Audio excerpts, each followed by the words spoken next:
Wycombe Sound, online, on Radio Player, and on 106.6 FM. Good evening, this is Duncan Strip along with Luke Davis and Toby Stubbs, and we're here for this. Monday Movies on Wycombe Sound 106.6 FM. Yes, indeed, a very warm welcome to you as we head towards the end of Lockdown 2, I Know What You Did Last Lockdown, and sail headlong into Tier 2, The Tears of a Clown. On this week's show, it's a Netflix special. We review the Iraqi war drama Mosul, Glenn Close and Amy Adams gunning for Oscars in Hillbilly Elegy, and Shawn Mendes in his own Netflix exclusive In Wonder. All that along with the latest film news and a home entertainment top 10. You can join in, and we heartily recommend you do so by following us on Twitter or Instagram, cool and trendy, Facebook, like your mum and dad use, or by emailing Grandad, mondaymovies@wycombesound.org.uk. We're also live streaming on YouTube and Facebook as we speak. So go to our pages there and have a gander. Hello, everybody. Hello, everybody. Hello. Now, I need to put a small asterisk on the live streaming bit because we are. But Toby is currently having problems with his webcam, which means at the minute all you can see is the words Monday Movies. Because if I put it to our cameras, all you can see is the top of Duncan's head and the top of my head because of the way that the webcams work. So what you're saying, if I can summarise, Toby's ruining everything. Yeah.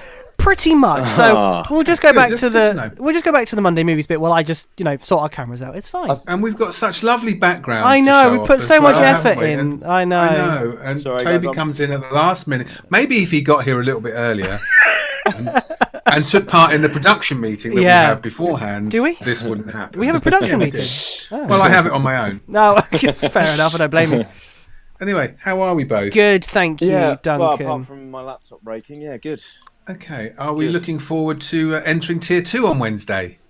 Better than Tier 3. Better than lockdown, yeah. Well, true, that as well, yeah. Yeah, true, it is. Positive thinking, that's what we're here for. Mm-hmm. Is that what you're here for? That's what I'm here for. What are you here for? Very rarely get that from you, but yes, okay. Positive thinking. Let's. And have we all decided who our bubble's going to be at Christmas for 5 days that we're allowed to dissipate? Yeah. You know, those 5 days where COVID takes a week off. That's the one, yeah. Because it knows it's Christmas. Yeah. Are we all sorted with that? I'm sorted, yeah. You sorted? Yeah, I'm Toby? sorted. I'm sorted. Oh, are you? Yeah. Okay, I'm not sorted yet. Oh. Right. You hang on. Hang on. Whoa. Who else are you going to go to? You see, the problem is we're going to friends for Christmas dinner. Right. And another friend is probably going to go as well. Right. But if that happens, that means then I can't go and see my mum. Ah. Right. Because that's a third household. That's a third household. Now, I have lots of friends who have decided, we don't care. We're just having whoever we want. But we are sticklers for the rules in this house. You are, yes. As you should be. We are. Yeah. As you should be, yes. Yeah. I don't have many. So we haven't decided yet. I don't have any people, so I didn't really have much of a choice. I don't have much. No, I was going to say it must be very, very easy for you. It was really easy. I don't have a choice, so it's fine. Two people and that's it. Toby, I'd imagine it's more difficult. I mean, he's got all his fans and everything, so. I'm just with my family, and I think. I mean, I'm. And now, Toby, now do that. Really. Now do that, but just sound a bit more happy about that. I'm with my family, so it's going to be such a great time. And what about the staff? I mean, does your family count as one family in their bubble, or are they allowed to go and meet two other? Do they get time off at Christmas? The staff go back home, so they're allowed to go and see their own families. That's good. Yeah. Excellent. So they're all back in Poland over Christmas. How nice. Okay, anyway, welcome to Monday Movies. We're here for an hour of film chat. We've got some reviews from film news and a top 10, a home entertainment top 10 coming up. All that to look forward to. Isn't it exciting? I'm excited by this. I am. Good. Should we start with the top 10? Yes, do you want to explain about this top 10? Because if people haven't heard us since we've gone all digital, then people might not have. Oh, yeah. There is no box office because there's obviously not a box office top 10. I was going to do an update on what's happening with cinemas because obviously, excuse me, because we're in Tier 2 from the 2nd of the month, which is on Wednesday, cinemas are allowed to open in Tier 2. But so far, Cineworld actually closed before lockdown started, They did. as soon as Bond moved. and they've not announced any plans to reopen next week or the week after. And the other cinema we've got, which is an Empire, they've also announced no plans to open yet. I mean, there's no point, really, is there? Well, no. I mean, Wonder Woman is still scheduled for late December. True. Whether they're going to wait until late December, I don't know. But at the moment, even though they can open on Wednesday, as far as we know, Cineworld and Empire Cinemas are not opening this week. I mean, so because we haven't got a sense. theatrical top 10, we're doing a home entertainment top 10. So it's a combined chart which takes into account streaming figures, online sales, and physical sales. And this week's number 10 starts with Onward.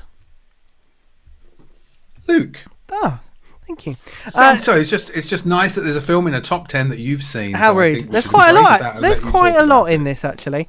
Then this will be more you than me. People will like that. This is a film by Disney and Pixar. It is about two brothers that are close. One of them is older than the other. Their father passes away just before I think 1 or 2 years after the younger one is born. So the younger one can't really remember his dad. And his dad, for his 18th birthday, also when they're both 18, left them a present, which happens to be a magical staff, because they live in a world which used to be run by magic, but then science came along and ruined it all. And this film is all about bringing a bit of magic back into the world. And they bring their dad back, but it's only half of him, and this is about an adventure about them trying to go and get their dad's rest of their body. It sounds better than I described it.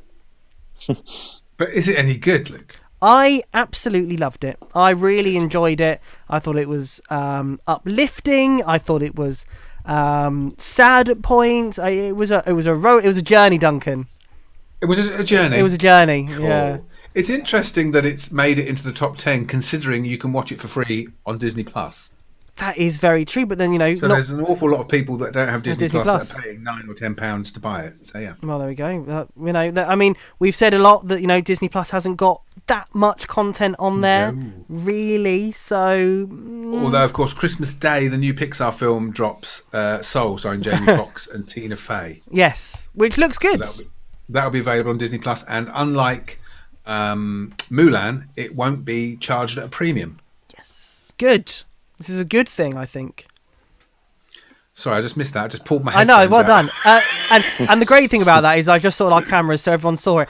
That's a good thing that it's not on premium, especially if there are a film coming out on Christmas Day. Yeah, so if you've got Disney Plus, you'll be able to see the new Pixar film, which should have been in cinemas on Christmas Day. It's called Soul. Onward 10. This week's number 9 is called Tremors. Shrieker's Island. Well, it's called Tremors, Shrieker Island. So if you've seen Tremors was a fantastic film from the 80s, I want to say, starring Kevin Bacon, about these giant sandworms in Nevada. It was kind of a comedy horror, but it's very, very, it's well worth watching. This is probably the 5th sequel to it. Right. And they've all got worse as they've gone along. I've not seen this. I have no intention of seeing it. Amazed that it's got into the top 10. Okay. Well, to be amazed then. This week's number 8, Star Wars: The Last Jedi. Tell us all about it, Luke, while I fix a technical issue. This is a film. No, this is it the second film, Toby? I can't remember. Third of the new one. Yeah. But it's the 8th overall or something. That's 9th? Spot on. Why don't you tell us about it, Toby? I've done enough talking already. It's okay. Well, so this film, is the third installment of the latest set of films, and directed by J.J. Abrams, who didn't direct the other two, I believe. Oh no, sorry, he did Force Awakens. He did the first one, yeah. He did Force Awakens. He did Force Awakens, and then he took time off, and then he dived back into this one. Overall, it's not my favourite. I thought there are some very kind of cheesy lines in there. I think. He had to kind of wrap up the story, but also please a lot of fans. Yeah. So I think that kind of made it not as great as it could have been. However, I did prefer this one to the one before, which I can't remember the name. Force Awakens. No, it's not Return of the Jedi. What's the one? What's the second one called?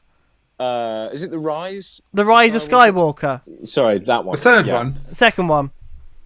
The second one? Yeah. This is the second one. First one was The Force Awakens. Second one was The Last Jedi. Third one is The Rise of the Skywalker. Well, there we go. That shows what we know then, Toby. There you go. Yeah. There you Get go. them right. I think that pretty much summarises the whole series, really. I think if, and I've said this for the last however many weeks, I think if JJ had done it every week, every episode... Every week? I think they would have been a much better trilogy of films. Yeah. Well, let's agree to differ, shall we? But while we're talking Star Wars, because I don't think the other Star Wars is in the chart like it was last week. No. Just pause for a second, because, of course, Dave Prowse passed away yesterday, 85 years old. He was, for all intents and purposes, he was Darth Vader, although you never heard his voice. No. If you watched any of the news reports, they showed you some of the footage with him talking, because obviously he had to say the lines while he was on set, but because he had a Bristol accent, Darth Vader just doesn't sound quite as menacing. It's not, no. May the Force be with you. It was very apparently he was quite upset because he didn't know his voice you would was be being, though, wouldn't you? dubbed over. Yeah, you would. Yeah. But it didn't sound right. Of course, James L. Jones got the voice role. But yes, Dave Prowse passed away yesterday. And for people of my generation, he was the Green Cross Code Man. He was the Green Cross Code. The Green Cross Code Man. It's quite hard to say. It is. Anyway, Star Wars, Last Jedi, number 7. But that also means that there's not many of the original Star Wars crew left alive, sadly. Just 2 of the main ones, because Peter Mayhew, who played Chewbacca, has died. Danny somebody, Kenny Baker, who was the original R2-D2, has passed away. And, of course, Carrie Fisher, who was Princess Leia. So there's only Anthony Daniels, Harrison Ford and Mark Hamill. Just the 3 of them Just the 3 left, yeah. Happy Christmas. Happy Monday. Talking of Happy Christmas, this week's number 7 is The Grinch. Jim Carrey playing the Grinch in a live-action film, which I can't remember if I liked it or not. I think I said I didn't like it last week. I think you did say that you didn't like it. But I don't know. Anyway, it's a Ron Howard film, and we'll be talking about another new Ron Howard film a little bit later, because he directed Hillbilly Elegy, which is on Netflix. We're reviewing that. But this is Jim Carrey as the Grinch. I think I said I didn't like it last week, and now I want to say I did like it. Well, I will continue to say what I said last week, and that is I don't like it, really. Oh, well, maybe I did like it then last week. You wouldn't have said the same thing as me. No, exactly. No. I like it, you don't. Yeah. I'm right, you're wrong. I'm Things the Grinch. are back to normal. There we go. I liked it. Oh yeah, your Toby's here as well, isn't he? Now I don't know what to do. That means I have to agree with one of you. Yeah, exactly. I'm agreeing with Toby. I liked it. Something else. The next one, of course, we both agree with Toby, and Toby can wax lyrical about this one. It's fantastic. It's 1917 at number 6. Toby. Favourite film of the year. I don't really need to say anything else. No, I will. It's fantastic. Yeah, exactly. Well done. It's such an amazing cinematic film. It's done mostly in one shot. Obviously, there are cuts secretly kind of put in there. But not that you'd never notice it. No, you'd never notice it. I mean, you're so sucked into the story and what's going on, you're not even looking out for it. And it's just, it is literally a masterpiece. It is a masterpiece. I loved this film so much. I didn't want it to end. The acting's amazing. The cinematography's amazing. Everything about it is fantastic. So it is. It's brilliant. And again, it's interesting that it's so high up on the chart and people are paying £9 or £10 to buy it when it is available now on Amazon Prime for free. That's true, but then not everyone has Amazon Prime. Not everyone has Disney Plus. That is very, very true. Some people are old school. Well, not old school, but new school. Yes. Yeah. You mean old school? Yeah. New school. Yeah. Okay, that's number 6. Better than the original at number 5. Frozen 2. Let it go, Duncan. No, it's not. But let's move on. Okay. This week's number 4. Dawn of the Dead. Now, I don't know why it's there. It must be a new version that's been released. And I didn't know if it was an anniversary version, but the original was released in 1979. So it can't really be a... Does that make it the 41st anniversary? Well, it doesn't say that it's like a birthday film. It just says it's the film. But it is a fantastic film. And as I recall, this is the one, because each of the Dead films are about something that's not horror. So the original Night of the Living Dead is about racism. And I'm pretty sure Dawn of the Dead is the one that's set in a shopping mall. And it's about consumerism and capitalism. Yeah. It's very good. It's very gory, very gruesome, but it's also very good. And the remake's very good as well. Zack Snyder did a remake about 10 years ago, and that was surprisingly good. Oh, there we go. Hey, look, Toby's here. Welcome, Toby. I am. Welcome. Hey, Toby. You've broken everything that I'd already done, but now it's fine. You're back. Sorry, my laptop's about 10 years old, so it's just as soon as the internet it tries to connect, it just doesn't. No. If you tuned in on YouTube or Facebook, the three of us are here. Toby is obviously in his cell still. Luke is in Regent Street, I think. There's also a taxi that appears. A taxi that keeps going by. There you go. Yeah. Careful. Watch it. And I'm in my actual lounge. That's nice. This is my actual lounge. You did a great job on that Christmas tree, Duncan. I took a lot of time. Did you? It's ombre. Is it? Do you know what that means? Isn't it like reds? No, it just means it fades from one colour to another. So the tree starts at gold, goes to orange, and ends in red. It's called ombre. I learned that yesterday. You did such a great job on that. Well done. Thank you very much, Clinton. Anyway, That's learning with Duncan. Learning with Duncan. This week's number 3. Last Christmas, I gave you my heart. The very next day, you took it away. Yeah, it's terrible. Yeah. But obviously, it's a Christmas film, so not all Christmas films are good, but lots of people like cheesy Christmas films. And there isn't a big Christmas film this year, really. I mean, let me put it into context. Compared to Holiday, it's a masterpiece. Right. I think it's like Christmas is a hard kind of topic to make a film on, I think, and the same with songs. I think it's hard to make something new that's gonna, for me, when I think of a Christmas film, I probably think of Love Actually. Yeah, but I think of Die Hard. Die Hard as well. Do you? Yes. Yeah, I do. Okay. But what I'm trying to say is, it's very hard for a newcomer, a new film, to kind of become the new classic. If that makes Very sense. true. Very true. It's a very hard thing to crack. So yeah, and that's why. Oh, okay. Oh, sorry. No, go on. No, go on. What I was gonna say was that's why you don't get many less songs, but you don't get many big Christmas songs or big that are Christmassy, because it's hard to hard to connect. In the 70s and the 80s, it was all over the place. Every year. Yeah. Every group used to release. Let's bring it back. I think you should write one, Toby. Why don't you for make next. one, Toby? Yeah, I might write one, but the problem is, everyone sang about the snow and everything else. Why don't you do a miserable one about Christmas? Duncan will be able to help you with that. Yeah, he's miserable. So that, yeah. No trouble. Let's get through the top 2 quickly. This week's number 2, Elf. Terrible Christmas film with Will Ferrell. And this week's number 1 that still haven't seen, Mulan.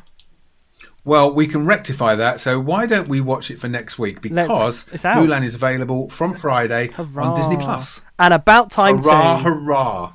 Yes, about time too. We weren't going to pay £20 to rent it, were we? No, Disney's had enough of my money. Exactly. So that is the top 10 home entertainment chart. We'll do that again next week, because there won't be a cinematic chart next week. Reviews and film news coming right up. Love music, love talk.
This is Wycombe Sound.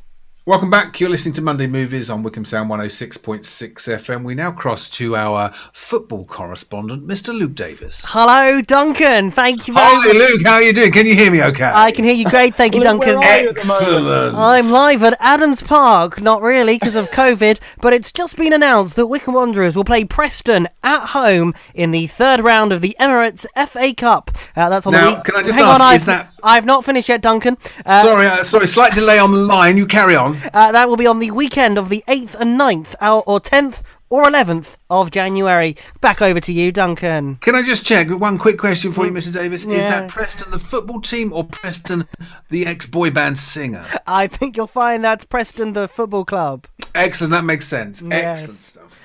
That's the latest football news. More on that on the Wycombe Wanderers show on a Thursday evening. You sound... Why have I Australia? Dear. I don't know, mate. I don't know. I was just about to say the accents from both of us went all over the place there. I'm from Australia. Goodbye. Okay, so just to say it properly, the third round of the FA Cup has just been drawn, and Wycombe are at home to Preston on which dates was it, Luke? Oh, it's about 4 weekends because of COVID. Why is it 4 weekends? Oh, COVID. They can't do them So all they at don't once. do- 8th, 9th, Right. 10th or 11th Okay, 8, 9, 10 to 11. Wycombe home to of Preston. January, I should say. Of course, yeah. I'm excited. Toby? You bet. Wait. Very good. Well done. Quite like that. I yeah. believed it. I'm sure Colin and Bob are excited. They will be. They'll talk more about it. They know more about it than us. Well, do they though? They do. Yeah. Do they? Yeah.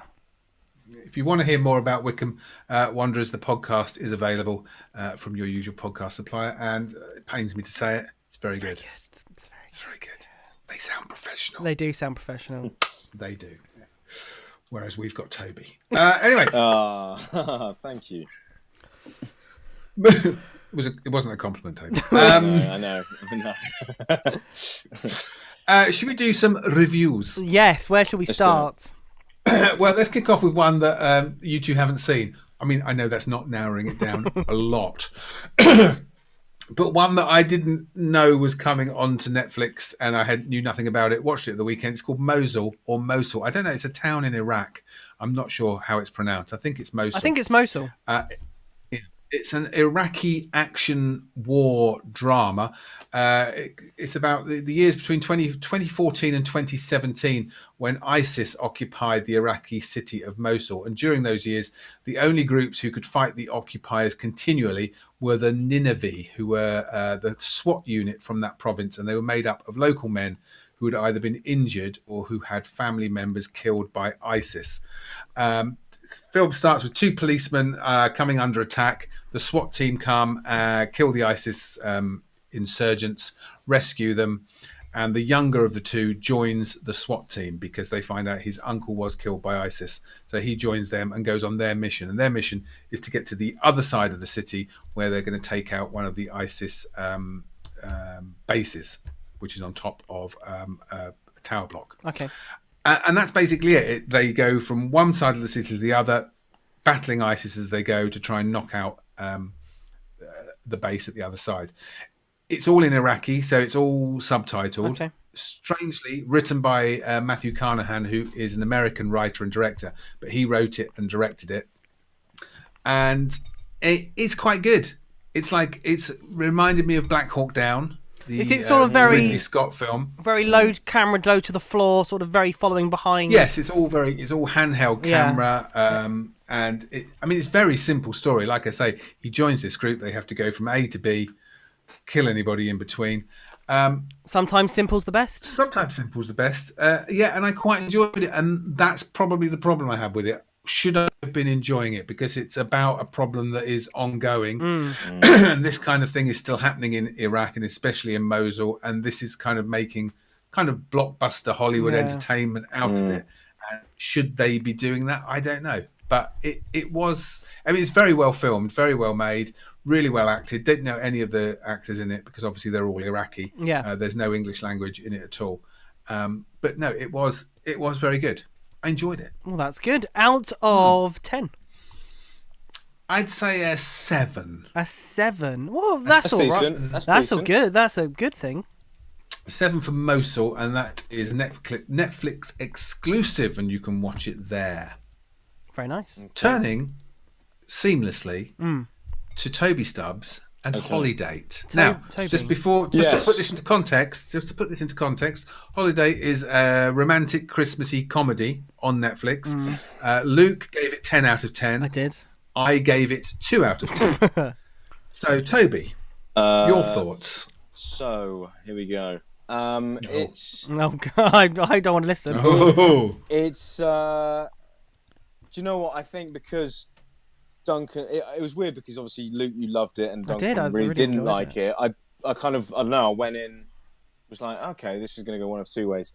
To put it bluntly, the first 2/3 of the film, the jokes were funny. It was good. It was all right. And then I hated the last third. Right. I just thought the script got really bad. It's like a different script writer took over. I was cringing. I feel like I need to go back and watch it. I feel like I was watching something else. Yeah, no. So no, I the first half, it wasn't bad, but then it just the last third of the film, I'd say, just got really. I just really didn't like it. And there's a part where, a bit of a spoiler, but she does this massive speech to him about, I've done this, blah blah blah blah. And he kind of looks at her, and I think, it's a rom-com. He's gonna go and give her a big hug, or whatever. And then he just goes, nah, and turns away and walks away. And I thought, oh, this is different. And then he turns back around and runs and hugs her. I was like, I was actually really hoping that he would walk off, and it would go somewhere else. But I don't know. It wasn't bad, but I didn't love it. I have a feeling you're going to go somewhere in the middle of 2 and 10. 4. Oh. Not quite as in the middle as I thought. No, I feel like I need to go back and watch it again. I obviously was in a very forgiving mood. Yeah, no, there's good things about it, but I just didn't. Not your cup of tea. Not really. No. Well, hey, you but can't, it wasn't bad. You can't win them all. Exactly.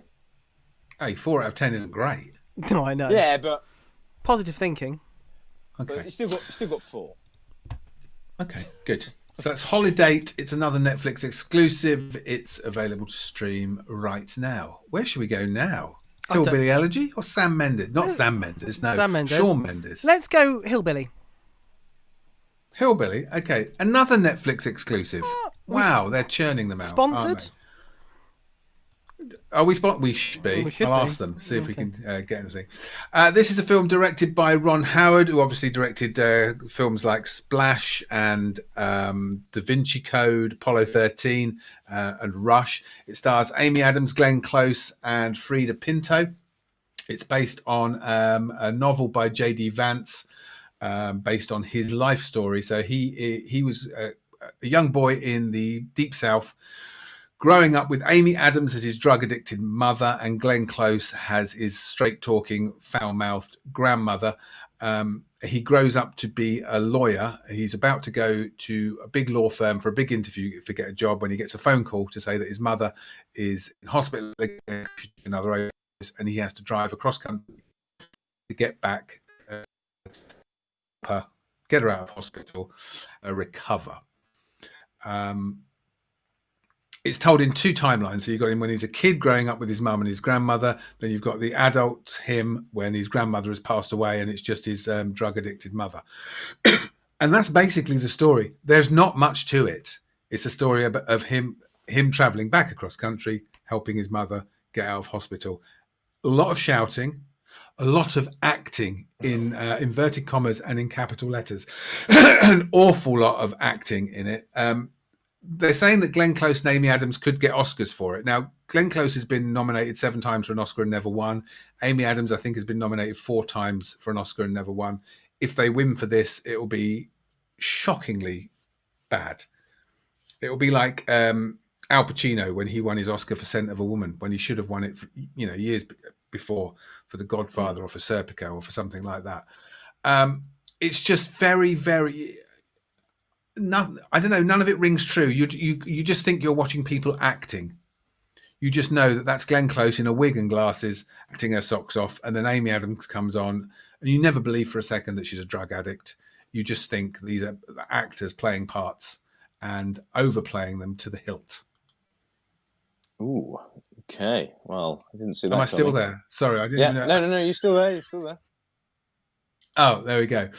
So yeah, and it's tipped to get Oscars for directing and for acting, and if it gets anything for any of those, it will be a real shame because it doesn't deserve them.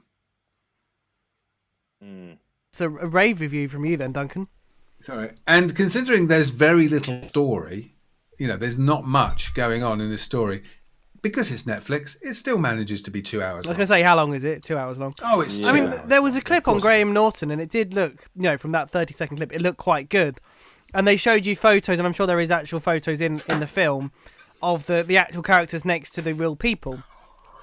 Oh no, they do look like the real people. Yeah, they did very well. But you still can't help thinking Glenn Close is just wearing a fright wig and some big glasses. Okay. But then when you see them, that is exactly what she looked like. But it's just very actory, right? You know what I mean? Right. It's just people act. Sometimes when you see a film and you just think, that you're not drawn to the story, no, because you just know these are people that are really acting their socks off. Yeah. Well, that's what this is. Out of 10, okay. 4.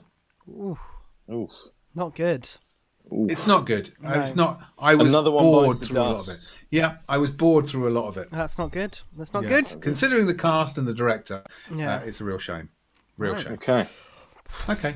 Right. We go. What should we go to next? Should we go to Shawn Mendes in Wonder? Let's go to Shawn Mendes in a Wonder. Who wants to go first? Toby. He's the musician. Okay. That's true. He's the expert. He's the expert. So I don't really know much about Shawn Mendes. Don't listen to much of his music. I've only heard You his shock stuff. His stuff. I mean, it's played on the radio a lot. So when some songs kind of came on throughout the documentary, I did recognise some stuff. It didn't go as deep as I wanted it to go. I wanted it to go on. I thought it was going to go on to literally how he started to. Where his inspiration came from and how he started and how he, kind of build traction up until his new album. But it kind of touched the surface of his tour and where he is now and a bit of the new album and his relationship with his girlfriend, and he goes home after a long tour. And that's kind of it. I wanted there to be more depth to it personally. But overall, I think, it just for a 22-year-old, he is... very, very talented and very committed to music. He's so passionate about it. He's doing it all the time, and I have to say, I do respect for how much drive and motivation and how talented he is at such a young age. And also, I didn't know he kind of. I mean, he had girls screaming at his feet when he was 15. I didn't realise. Yeah. I think he's been around a long time. We've all had that, Toby. I just really was. I didn't realise he was that young. But no, he's a very, very talented guy, and it was an interesting watch. But as I said, it didn't go as deep as I wanted it to. So. I think the problem with Shawn Mendes is there's nothing controversial about him. So there's nothing like, and the Taylor Swift documentary that came out. I don't know where that was. That on Netflix or Disney Plus? I know she's got the new one on Disney Plus. Disney Plus, there's a new one just come out. Yeah. But there was one about her on Netflix, I think, wasn't there? Oh yes, there was one on Netflix. Yes. And again, she's very nice, but there was some controversial things where she's talked about politics, and that changed sort of her career.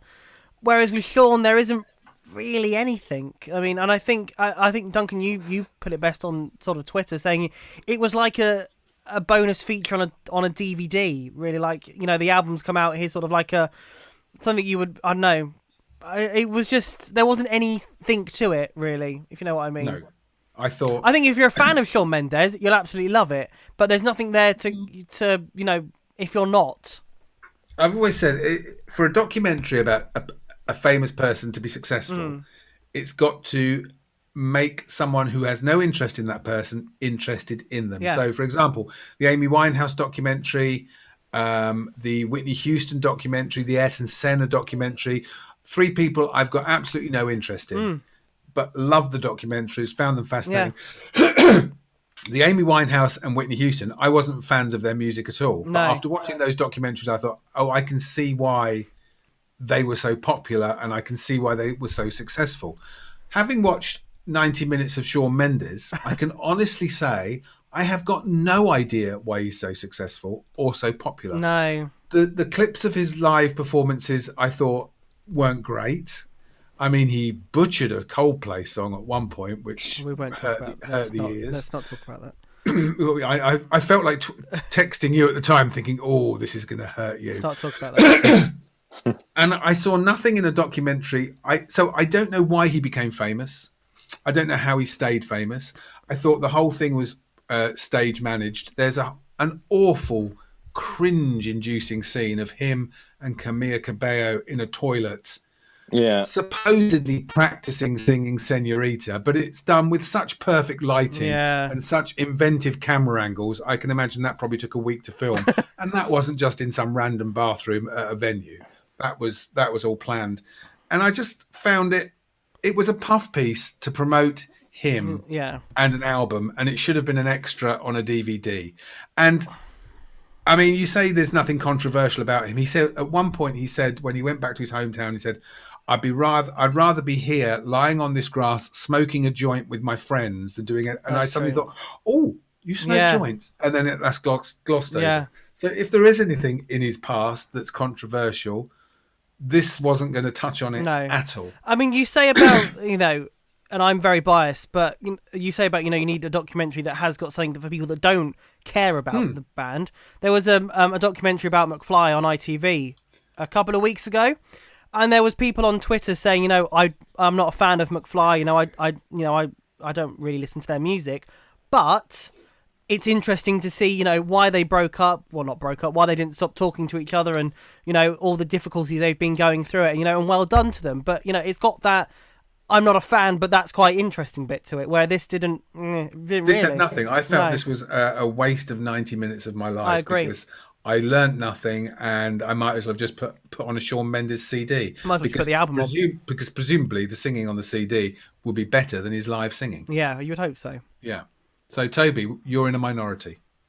Yeah, well, I agree with what you guys are saying. I do think he is very committed to music. I think that's what I got from the documentary. But as I say, it doesn't really. It shows a bit of him live and a bit of him going home, and that's it. I mean, there's not really much to it. But if you're a diehard fan, you'll probably love it. Yeah.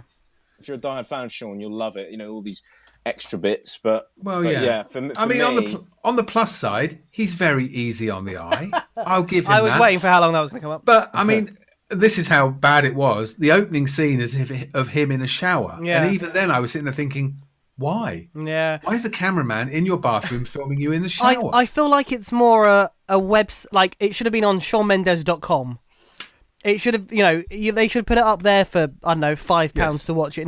It doesn't need to be on Netflix. And I don't know if, and again, I feel like I've not watched the new Taylor Swift Folklore one, but I feel like that's going to be less like the Netflix one and more, look at my album. Well, no, I mean, the Folklore one is basically just her performing the songs kind of a cappella. So it's not pretending, I don't think, to be an in-depth documentary. I'll let Taylor off then. But this needed to be on his website or on a DVD, not on Netflix. No, I agree. Yeah. Are we going to score this out of 10 then? Toby? 5. Duncan? 2. Yeah, I think that's just for the shower scene. I think I'll go 5. Okay, 2, 5, 5. Sorry, Toby, you can say something else. No, I was just going to say that I think as well. I'm just trying to give him credit where due, but I think he's been on tour for 3.5 months, hasn't seen his family or friends or anything, and he's let this camera crew literally follow him around after. Whereas if I had done that, I'd be like, oh god, I don't want a camera crew. But a lot of fans do that. A lot of bands do that. I don't think he let a camera crew follow him. I think this was all produced and everything was planned to the nth degree. Yeah. I don't think it's not a fly on the wall documentary about him. McFly have someone follow them around and film everything, and there's a massive difference between this is very produced, where the McFly one is very much, and I think there's a difference again because they know the person that's filming it, and this is probably just a camera crew they've brought in. But it's more relaxed, and you just see them mucking about, and there is some not controversial things in there, but sort of more edgier stuff in there that hasn't obviously just been produced out. Toby, don't worry, because when you've got your big hit single and you're releasing a fly on the wall documentary, we will be kinder to it. Yeah, we will be. I promise. Okay. No. I just think if I'd done the same tour as he had done, and then it was like, right, we're gonna have a camera crew come in with your family, and you're gonna talk to your family. I'd be like, I can't be bothered with that. Yeah. I just want to go home and chill out. And Toby, don't do the shower scene either. I won't. You might be sick. Just don't do it. Don't do it. That's Shawn Mendes in Wonder. If you want to watch it, it's on Netflix. But unless you're a big Shawn Mendes fan, I would give it a miss. We'll have some more reviews coming up in a couple of minutes.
Come tonight, straight after us at 8 o'clock, Mr. Q will be here with his country music show.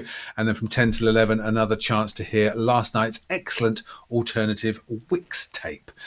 For all the Toby fan groupies out there, we apologise that he's not been visible if you're watching the live stream and you're looking at a middle-aged woman and an old man. It's not even us now. There's nobody. He's disappeared, so it's completely broken. So it's just the words Monday and movie. So Toby's spoilt it for everybody. Yeah, sorry. So I tell you what, if anyone wants to send me a laptop, they can just drive around to my house and drop it off. Sorry, I'm just having really bad technical issues my side. And while you're there, also a bit of good news. The other half of 12 Avenues listening to our show, Mr. Harry. Oh, hi Harry. Hi Harry. And he's enjoying it. So. Harry, thank you for your message. I'll reply after the show. Thank you. Okay. Oh, all right. Have you got any messages to Harry Duncan? Get a room. No, I haven't. No. Are you jealous? No, you don't want to say. Are you jealous because you haven't had a message? Is that what it is? Yeah, I haven't had a I've message. had a message. Luke's had a message. All right. I don't want a message. No. I have too many friends. I don't need any more. You're a liar. Anyway, let's do some more reviews. Now, some homework that Toby was going to do last week, and he actually did. You watched the first episode of The Crown. Boom. Watched it. Boom. Get in. Yeah. No, there's no explosions, but yeah. No, there's not. There is in season 4. Spoilers. Yes, there is. Spoilers. Sorry. Well, it is history. Okay. Yeah, I know. No, I'm kidding. Okay, I'm going to dive straight in. It's okay. This kind of program, period dramas and everything, are not really my kind of thing. Like Downton Abbey and stuff. It's not really my cup of tea. But you guys told me to watch it. A lot of friends that I wouldn't think would watch it are watching it, and it is. I am really impressed so far. I think I thought I wouldn't be interested and I wouldn't like it, but I'm the complete opposite. I don't know. I'm really enjoying it so far. I think the costumes and everything are amazing. The acting is incredible so far. Yeah. I'm slowly finding out who's who, and I've only watched one episode, but I like it more than I thought I would, which is good. So. Boom. We'll take that. Look at that. Boom. I told you, Toby. I told you. And yes, there is explosions in season 4. I've got to admit, I've now finished the whole of season 4, and it was my least favourite season. Is that that's the new one, isn't it? Yeah. Yeah, I think it's because it's covering events that I lived through. Right. Okay. And I'm not sure if I'm, and obviously the Charles and Diana thing spans the whole 10 episodes. Yeah. It's not all about them, but I would say 60% is about Charles and Diana, and we all knew what happened, and I just wasn't that as invested. It's still really good. Yeah. It's just my least favourite season of the 4. Where does, I mean, not to ruin it for Toby, but how far, where does it end? What year? It ends, I'm not sure the year it's ended, but Diana hasn't done her famous interview on TV when it finishes. Right, okay. So obviously that's coming up in season 5. So yes. Okay. So season 4 wasn't fabulous. It was good and it was really enjoyable, but it was my least favourite of the 4 seasons. What's rather like Autumn. Who's your favourite member of the 4th season? Frankie Valli. There we go. Nice. Thank you very much. Interesting. So are you actually going to carry on watching it then, Toby? Yes. Yeah. Nice. Look at that. Yeah. Although now when I get to season 4, I know I might not be enjoying it. Oh no, it's still really good and really enjoyable. Okay. Don't worry. Hey. And what is very interesting, Toby, is if you go on YouTube and just Google behind the scenes to see how they actually do the Downing Street and Buckingham Palace exteriors when they're not actually there is fascinating. Yeah. Fascinating. Right, okay. And if you're watching on the live stream, hi, the middle-aged woman and Duncan here now. Yeah. Hello. Hello, everybody. We're here. Interestingly, on the subject of the Crown, the Culture Secretary, Oliver Dowden, obviously thinks we're all a bit stupid because he has sent a letter to Netflix and to the creators of the Crown to say that they need to make a note at the start of each episode so that people know that the show is fiction. He told the Mail on Sunday, "I fear a generation of viewers who did not live through these events may mistake fiction for fact." Wasn't that a pop group? No. No. He said Netflix beautifully produced work of fiction should be very clear at the beginning that it is just that. And, I have to agree with him because I've sat through 4 seasons of Stranger Things and I'm shocked to discover it's not real. Are you telling me that Sabrina the Teenage Witch, that's not real? No. And they should put that at the start so you know. I am horrified. It's shocking. Although... obviously, everyone thinks this is in relation to the royal family that he wants it on there. But a lot of people are now thinking it's because of the way they portray Margaret Thatcher. Of course, yeah. Conservative government want it changed. So who knows? But anyway. Have Netflix replied? Not as far as I know. Because they're very good on social media at things like this. So I'm surprised they've not replied yet. He didn't do it on social media. He sent them a letter. Oh, I see. But they reply to things like that on social media. The Netflix are very... I'm not sure. I'm sure if they've got a letter from a government, they would have to actually reply. True, when you send a letter, you know it's serious. Yes. An actual letter. It's weird because I can't see Toby, so every time he talks, it's like it's like my conscience is speaking. It's really annoying. It's really weird. My internet is obviously working because I'm speaking to you guys now, but my laptop's just not working. It's really frustrating. We don't have to have this discussion on air. Yeah, that's fine. Okay. Toby, something else that you watched and that I've seen, that you'd seen, and I'm worried. I have completely forgotten what Luke said about it or what the actual thing is about. But you watched first episode of Dash and Lily. First episode of Dash and Lily, yes. It's it's set in New York at Christmas time, and it starts with this guy, and he's goes into a bookstore that he knows and finds a book that shouldn't be there, and when he opens it, there's a message saying, it's loads of underline with blank where words should be, and immediately he reads it and has to go to another book on like page 22, and it's the first one on that page, and he clues it all together and finds out who the person is by the end of the episode. I really like the concept so far. I've only watched one episode. I really like the concept so far. I'm not sure. I mean, I've got a feeling of where it's going to go, but I think I like the idea of, because when I got to the end, there's a scene, without ruining, there's a scene that they show you, but you might have missed something. So I actually rewound it to the beginning to see if I had actually missed it. But they've shot it and edited it well, so it works. But yeah, I mean, so far it's I've only watched one episode. You've only met one of the characters as well. We've only met Dash so far. Yes. Yeah. So. I think that's someone's doorbell. Sorry, doorbell's gone. Whose doorbell was that? Just the person down here, just down on the road, down here. Just the door's going. Come in. Let's go in. Yeah, no, I agree. It's beautifully shot. It's in New York, so everything looks nice. It's edited really well. The way that, and again, not to spoil it for you, they link Dash and Lily in the first 2 episodes, and then later on as well. It's really, really good. Someone's really at the door. Yeah.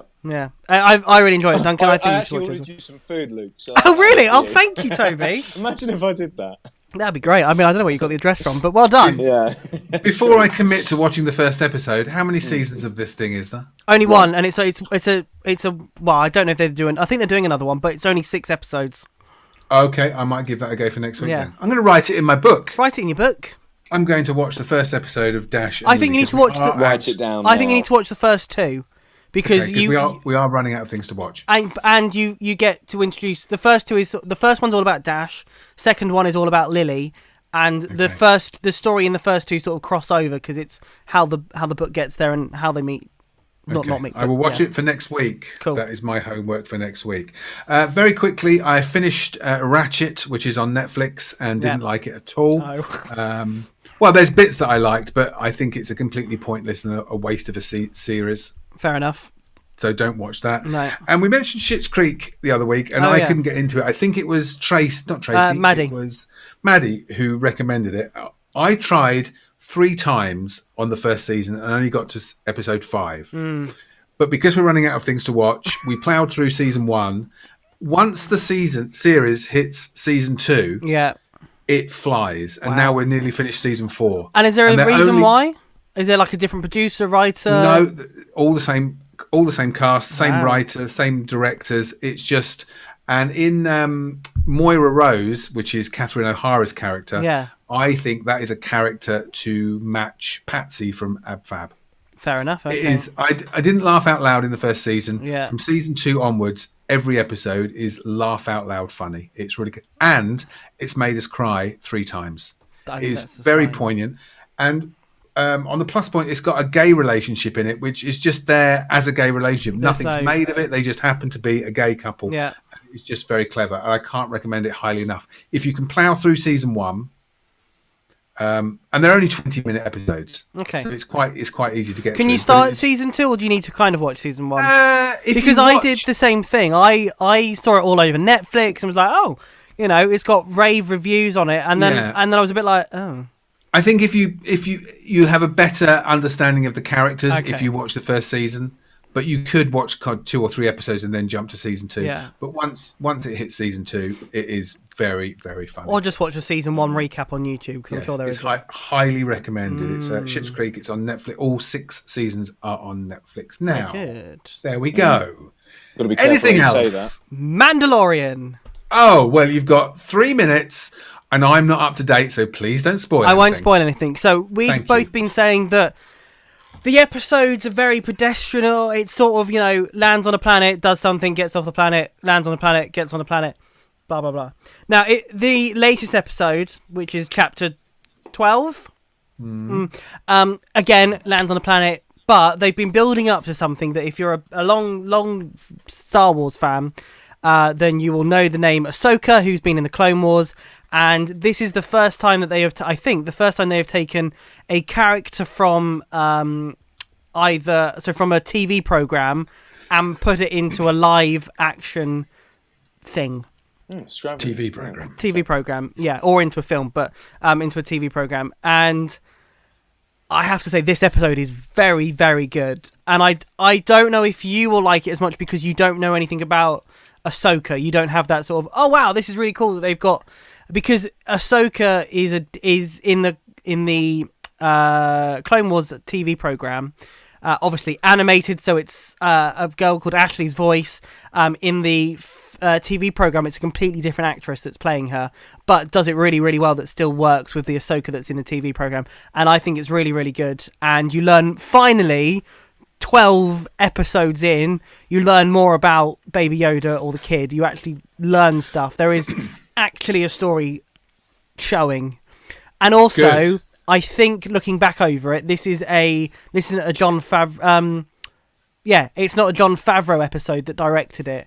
It's the person that did the Clone Wars, whose name always slips out my mind, and that is very evident because there is the Star Wars fades. It feels like you're watching a short Star Wars film. Dave Filoni, who directed this one, and it feels like a proper Star Wars film, basically, but obviously not as long. It feels, it's really good. Also, I look forward to it. You're still going. Industrial Light and Magic, who are the big tech company that do all the Disney stuff, and Steve from ILM. They've put a load of behind the scenes stuff up for Mandalorian Series 1 on their YouTube channel, which is very interesting. They go back to their roots for doing this.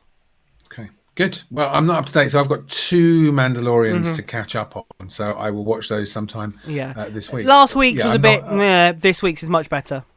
Well, that's the reason I've got 2, because I'm not rushing to it. Funnily enough, the Star Trek Discovery, we are rushing to every Friday because that is really enjoyable. But Mandalorian, it's like, they're just going to go to another planet, get stranded, kill somebody, and come off. Yeah. So, but anyway, we'll catch up on those this week. That's it, just about for this week. Next week, are you listening? I'm telling you what you've got to watch, because two films, both on Netflix, one new, one old.